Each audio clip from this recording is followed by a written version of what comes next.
आज जैसा कि मुश्ताक महाज साहब ने आपके सामने शुरुआती बातें रखी, social democratic party of India ने आज ये प्रेस कॉन्फ्रेंस क्यों रखी, किस मकसद से रखी और आगे हमारा क्या लाए अमल होगा, इस ताल्लुक़ से आज हम लोगों ने आपके रूबरू आकर शहरियान तक अपनी आवाज़, अपनी बात रखने की कोशिश की। हम देख रहे हैं कि गुज़िश्ता जनवरी से कुछ वक्त पहले, जनवरी महीने से कुछ वक्त पहले भारतीय जनता पार्टी के रियासती नायब सदर और एक्स एमपी साबिक member of parliament Kirit Somaiya Malegaon में आए थे। जनवरी से पहले उन्होंने कॉरपोरेशन, प्रांत, तहसीलदार कार्यालय में हाज़िरी लगाई और उन्होंने शुबा जाहिर किया कि हज़ारों की तादाद में गैर कानूनी इमिग्रेंट्स, इलीगल इमिग्रेंट्स यानी गैर कानूनी घुसपैठिए मालेगांव में बांग्लादेशी और रोहिंग्या पनागजी हैं, यहाँ पर रह रहे हैं और गलत ढंग से जन्म दाखिले कॉरपोरेशन से इशू करवाकर आगे के डॉक्यूमेंट्स बनवा रहे हैं। उन्होंने अपने एप्लीकेशन में ये बात गृह मंत्रालय में दी। गृह मंत्री फडणवीस साहब ने एक एसआईटी गठित की जनवरी महीने में। जनवरी महीने से लेकर अभी तक जून महीने तक लगभग 45 से 50 लोगों के ऊपर एफआईआर हुई, जिसमें 3 अलग अलग सीआर बने।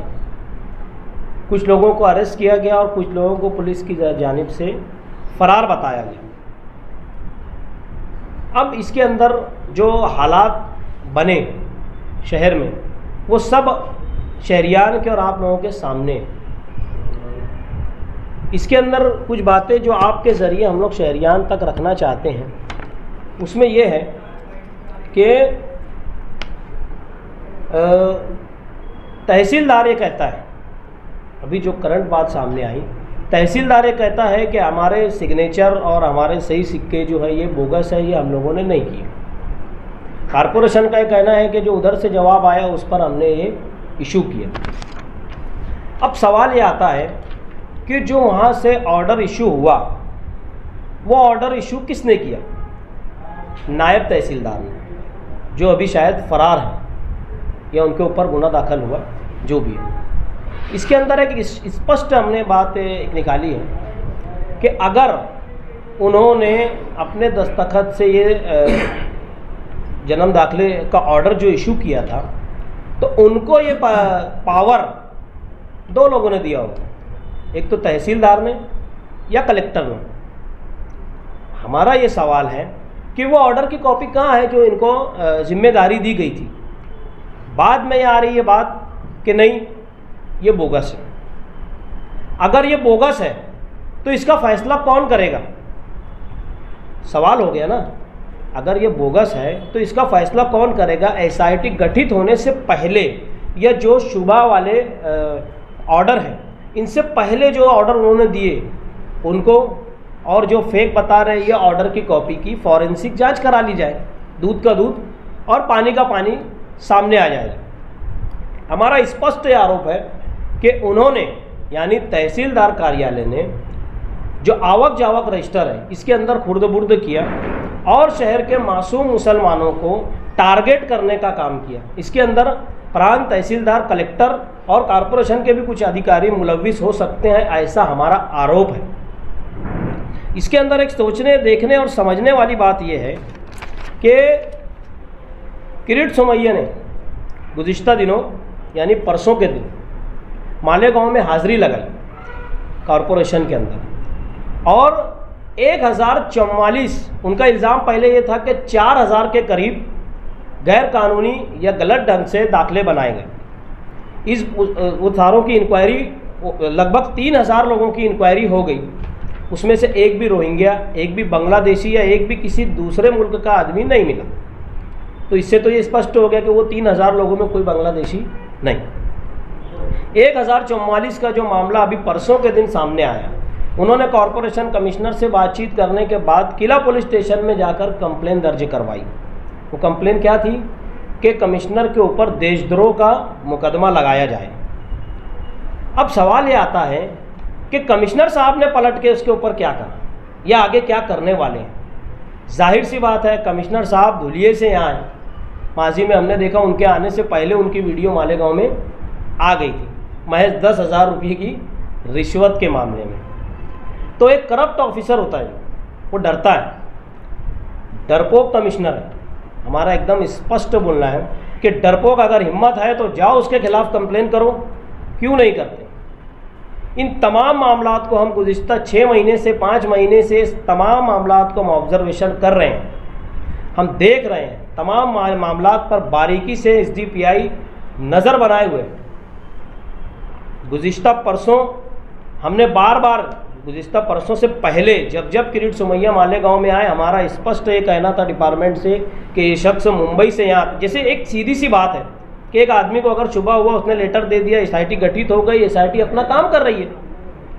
SIT को 6 महीने के अंदर अपनी रिपोर्ट गृह मंत्रालय में सबमिट कराना है, फिर आगे का फैसला जो होगा वो सबके सामने रहेगा। मगर SIT से पहले आकर के बयानबाजी करना, झूठे आरोप लगाना, ये कहाँ से दुरुस्त है। हमारा तो SIT के अधिकारियों से सवाल है कि आप लोगों की जो कॉन्फिडेंशियल इन्फॉर्मेशन है ये इनके पास पहुँचती कैसे है। आखिर कौन है जो ये इन्फॉर्मेशन, इंटरनल जो ऑफिशियल इन्फॉर्मेशन है वो लीक कैसे करता है। हमारा स्पष्ट इसके अंदर आरोप है। अब इसके अंदर देखने वाली बात ये है कि कारपोरेशन में जब वो आकर उन्होंने गुना दाखिल करने की बात कही किला पुलिस स्टेशन के अंदर जाकर, कमिश्नर साहब ने कोई एक्शन नहीं लिया, है ना।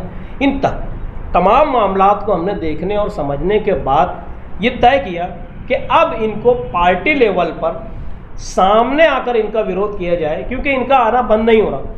ये बार बार महीने 1.5 महीने में, 15-20 दिन में जब भी इनको मौका मिलता, जब भी ऊपर से ऑर्डर होता, ये बराबर मालेगांव में आते हैं और गलत बयानबाजी करके जाते हैं। हमने गुज़िश्ता परसों इनका सामना किया और एक जमहूरी ढंग से, देखिए जमहूरी मुल्क में किसी के आने पर कोई पाबंदी नहीं लगाई जा सकती, किसी के बोलने पर पाबंदी नहीं लगाई जा सकती, मगर इसका मतलब ये नहीं कि किसी के बारे में कुछ भी बोला जाए और शहर तमाशाई बनकर तमाशा देखें। हम लोग तो नहीं देख सकते। इसी की एक कड़ी, ये सब को देखने के बाद गुज़िश्ता परसों हम लोगों ने कारपोरेशन की पुरानी बिल्डिंग के सामने किरीट सोमैया गो बैक के नारे लगाए और एक एहतजाज दर्ज करवाने की हमने कोशिश की, जो टोटली जमहूरी तर्ज पे था। मगर उसके बाद भी social democratic party of India के 8 लोगों के ऊपर FIR दर्ज की गई। हम यानी social democratic party of India, हम डरपोक कमिश्नर, डरपोक प्रशासक नहीं हैं। हम social democratic party of India के कारकुनान हैं, उसके कैडर हैं। हम लोग तमाम कार्रवाइयों का मुंह तोड़ कानूनी ढंग से अदालत में कैसे जवाब देना है, इसकी तैयारी में हम लोग लग गए। गुज़िश्ता कई दिनों से मुकामी वकला और हाईकोर्ट के वकला से हम लोग मुसलसल राब्ते में। हम लोग सारे मामलात के और सारे जो कोर्ट का मैटर चल रहा है इसके पेपर कलेक्ट करने की कोशिश कर रहे हैं। कुछ पेपर हमारे हाथ में आ गए और कुछ निकाल रहे हैं। इंशाअल्लाह इन तमाम मामलात को SDPI पार्टी अपने लेवल से कैसे चलाएगी वो आने वाले वक्त में आप लोगों के सामने रखा जाएगा। दूसरा इसके अंदर बात यह है कि इन तमाम बातों को लेकर के हमारा ऐसा बोलना है कि सिर्फ और सिर्फ यूट्यूब के ऊपर आकर करारा जवाब, मुंह तोड़ जवाब, बस यही सब दिख रहा है। अभी हालिया दिनों जो कल शेख रशीद नामी बुज़ुर्ग शख्स की जो ज़मानत हुई, इनको तहसीलदार की तरफ से ऑर्डर मिला। क्या मिला? डॉक्यूमेंट आपके 7 नुकाती इनको ऑर्डर दिया गया कि इनके सारे डॉक्यूमेंट वेरीफाई हो गए, अब आगे की कार्रवाई कारपोरेशन करे। उनको आरोपी बना दिया गया। ये कहाँ का इंसाफ है? कैसे, किस बिना पर उनको आरोपी बनाया गया? ये हमारा स्पष्ट सवाल है। आज मासूम हमारी जो बहनें हैं, बेचारे मजदूर, छोटे तबके के लोग जेलों की सूबतें महीनों से झेल रहे हैं। शब बारात का वक्त आया, रमज़ान के 28वें रोज़े को हम लोगों ने जो SIT के अहम जिम्मेदार हैं हमारे IG साहब, उनसे हम लोगों ने मुलाकात की और हमने कहा कि IG साहब, ये जेंट्स का तो ठीक है, मगर ये लेडीज़ का ईद से पहले या ईद के अय्याम में इनकी ज़मानत का कोई मामला हो जाए तो कुछ राहत मिल जाएगी। आईजी साहब ने कहा कि ठीक है, हम लोग उसका रास्ता निकाल रहे हैं, हम लोग कोशिश कर रहे हैं कि जल्दी से इनकी ज़मानत हो जाए। शब बारात भी जेल में, रमज़ान भी जेल में, ईद भी जेल में, अभी बकरीद का त्यौहार आ गया। कब होगी इनकी ज़मानत? कौन है इसका ज़िम्मेदार? कौन लबकुशाई करेगा और कौन आवाज़ उठाएगा? ये सवाल है हमारा। यकीनन पिछले 6 महीने से जो लोग भी कोशिशें कर रहे हैं, ठीक है, अल्लाह उनको जज़ाए खैर दे, हमारा उस पर कोई बोलना नहीं है, मगर इसका आउटपुट क्या निकल के आ रहा है? एक भी कोई खातिर खबर रिजल्ट हमको सामने दिखता नहीं। क्या वजह हो सकती है इसकी? सही प्रॉपर वे में हमें ऐसा लगता है कि काम नहीं हो रहा है। हाईकोर्ट क्यों नहीं चले जाते? क्यों नहीं सीनियर वकील से जो है कंसल्टिंग करते हैं?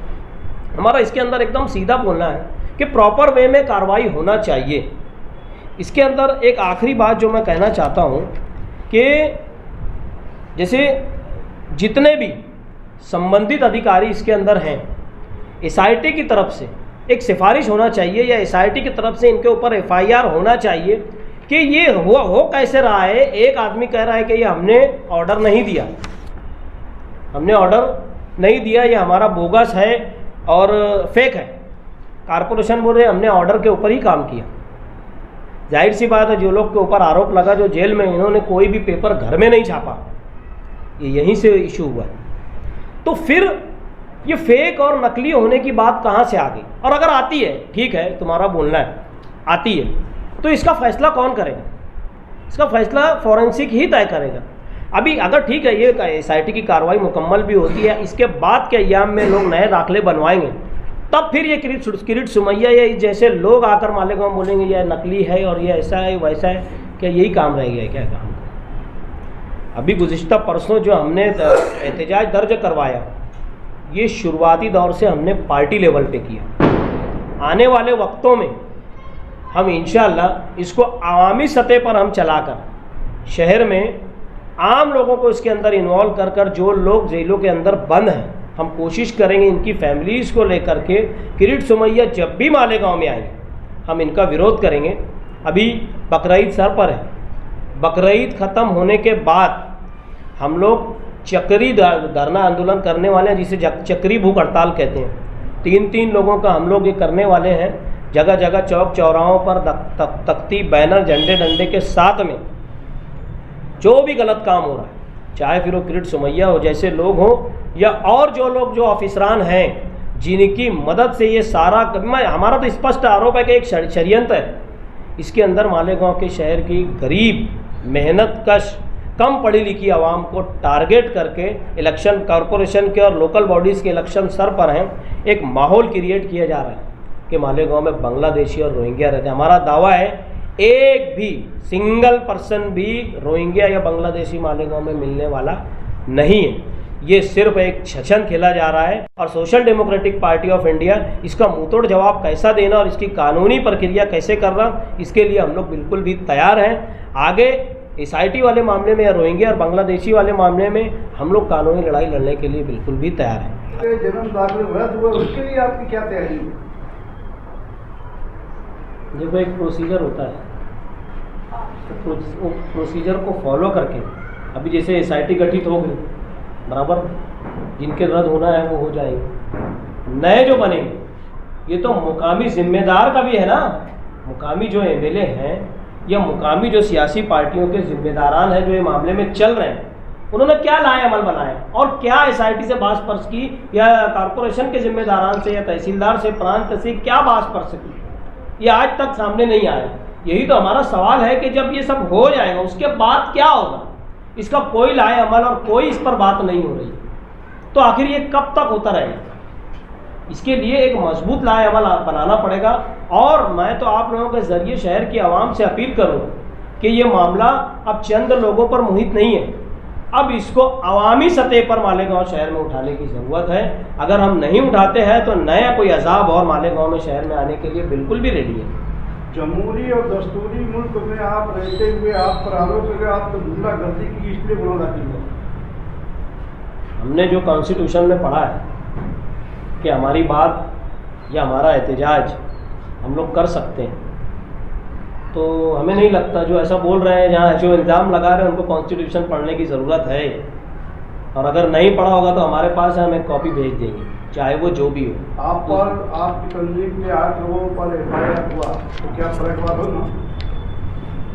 देखो, पहली बात तो हमारी तंजीम नहीं है, हम एक पॉलिटिकल पार्टी है, ऑल इंडिया इलेक्शन कमीशन में रजिस्टर्ड है, social democratic party of India.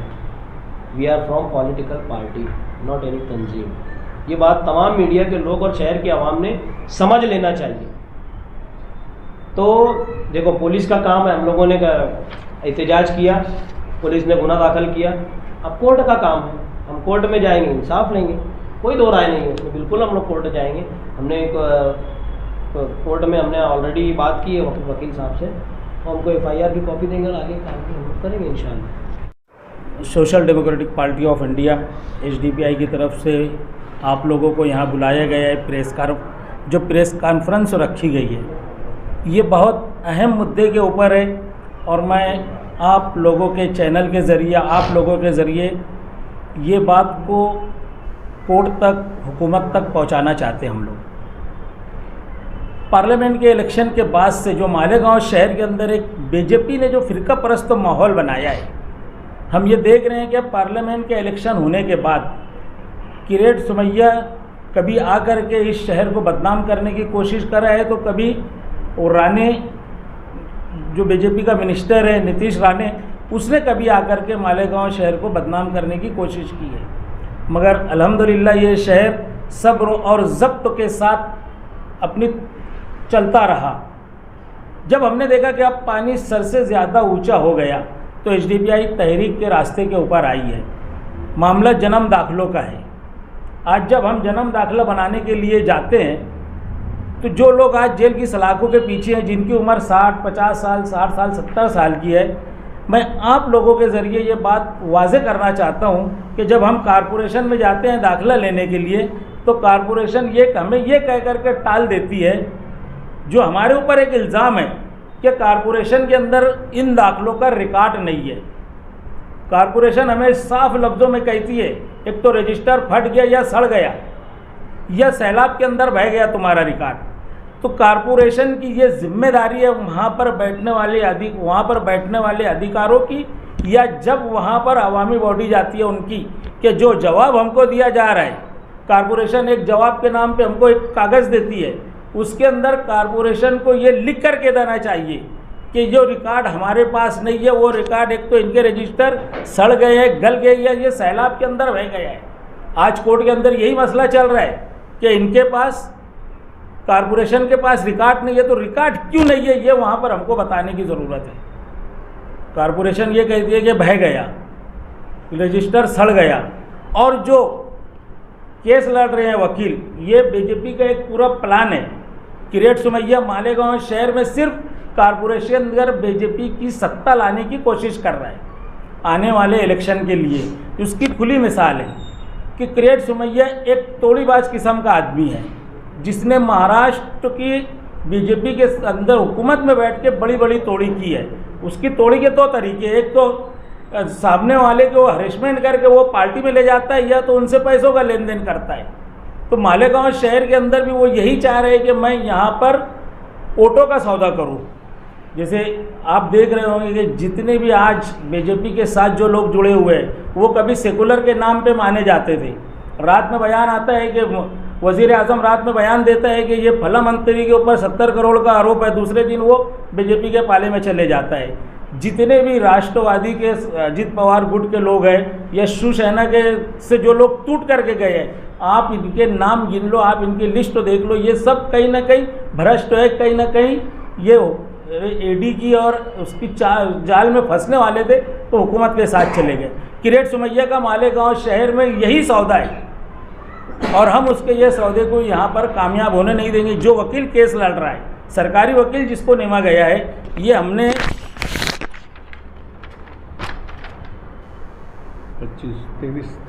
23/1/2025 को उस वकील के खिलाफ हमने ये पत्र दिया था, जो खड़े रह करके फिरका परस्त की बोली बोलता है कि किले के गद्दारों को गोली मारो सालों को। अगर ये वकील, सरकारी वकील, अगर यहाँ पर जो लोगों को फंसा रहा है वो ऐसा अगर फिरका परस्त तो वो सरकारी वकील अगर कोर्ट केस के अंदर कोर्ट लड़ रहा है तो वो सिर्फ फंसाने का काम कर रहा है। हम जज साहब से, महाराष्ट्र के जज साहब से और सुप्रीम कोर्ट के जज साहब से भी हम ये अपील करेंगे, और मालेगांव कोर्ट के सेशन कोर्ट से और ये कोर्ट से भी हम अपील करेंगे कि अब मालेगांव शहर के अंदर जब किरेट सुमैया आकर के जो घिनौने बयान दे रहा है, जो फिरका परस्ती को हवा दे रहा है, आप इसके ऊपर लगाम लगाए और आप इसके ऊपर नज़र रखें। और जो वकील ये केस लड़ रहा है, ये वकील के ऊपर भी आप यानी शहर को और मालेगांव शहर के वकीलों को भी समझना चाहिए कि एक फिरका परस्त वकील जहाँ पर वो पैरवी कर रहा है वो हमारे लोगों को सिर्फ फंसाने का काम करेगा। ये आज हम प्रेस कॉन्फ्रेंस के ज़रिए यही सारी बातें हम उजागर करने के लिए आए थे। किरेट सुमैया मालेगांव शहर में अगर आना, उसके आने के ऊपर हमारी कोई आपत्ति नहीं है, वो 10 मरतबा आए, मगर शहर के अंदर आकर के वो नए नए फितने ना डालें। कभी बांग्लादेशी रोहिंग्या बोलता है, कभी आज हम बताता है वो कि ये बेलगाम के हमले और ये हमले की हमको यहाँ पे शादी की बू आ रही है। तो ये सारी चीज़ें, ये इल्ज़ाम लगा करके मालेगांव शहर के ख़ास तौर से मुस्लिम मुखालिफ सियासत वो कर रहा है, और हम उसकी मुस्लिम मुखालिफ सियासत मालेगांव शहर में HDPI को बर्दाश्त नहीं करेंगे। इसीलिए आज हमने ये प्रेस कॉन्फ्रेंस रखा है, और वो जब जब मालेगांव शहर में आएगा HDPI उसका एहतजाज करेंगी। आज अगर HDPI के लोगों के ऊपर एहतजाज करने पर गुनाह होता है तो उतना ही जो कलम हमारे ऊपर लगी वो कलम भी किरेट सुमैया के ऊपर लगना चाहिए। अगर हमने जमाबंदी करी तो वो कौन सा अकेला आ रहा है, और वो यहाँ आकर के सिर्फ वो इसलिए आ रहा है कि इस शहर का माहौल ख़राब हो और मालेगांव शहर के मुसलमानों की छवि खराब हो, वो इसके लिए मालेगांव शहर आ रहा है। और उसके आने के ऊपर हमें एतराज़ नहीं है, वो आए। जैसे और मंत्री आते हैं, शहर की तामीर और तरक्की की बात करते हैं, वो आकर के अगर ये बात करता है तो हम उसका वेलकम करेंगे। और वो आकर के अगर वो मुसलमानों को टारगेट करता है और शहर की हवा फिजा को ख़राब करने की कोशिश करेगा तो हम उसका वही अंदाज में उसको जवाब देंगे।